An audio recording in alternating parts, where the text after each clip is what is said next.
शंभूराजांचा राज्याभिषेक सोहळा जवळ आला. लगबग 14, 15, 16 जानेवारी शंभूराजांचा राज्याभिषेक सोहळा पार पडणार होता. शंभूराजांच्या राज्याभिषेक सोहळ्याला नाना मंत्री, तत्कालीन काळातले नाना पंडित आले होते. शंभूराजांच्या राज्याभिषेक सोहळ्याच्या सकाळी 4 वाजता शंभूराजांना 2 वेळा दुधानी आंघोळ घालण्यात आली.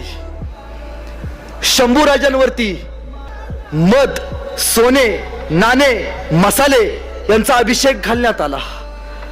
7 वाजता शंभूराजांचे त्यांच्या पत्नी सोबत श्री सखी रात्नी जयती महाराणी येसुबाईंसोबत परत विवाह करण्यात आला. शंभूराजे तख्ताकडे निघाले. सगळे सरदार शंभूराजांना छत्रपती होताना बघत होते. सह्याद्री तयार होता.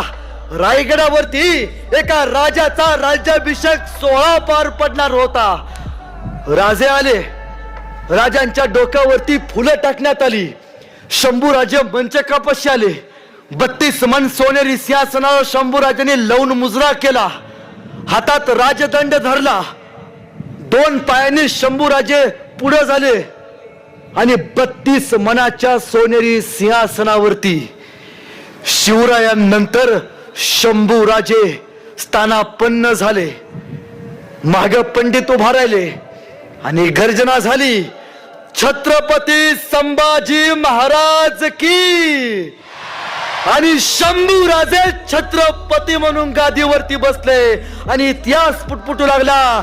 द किंग ऑफ महाराष्ट्र नाही, द किंग ऑफ इंडिया नाही, द किंग ऑफ मराठा नाही, द किंग ऑफ अखंड हिंदुस्तान नव्हे, जगाचे राजे छत्रपती संभाजी महाराज म्हणून शंभूराजांच्या नावाचा जय जयकार झाला.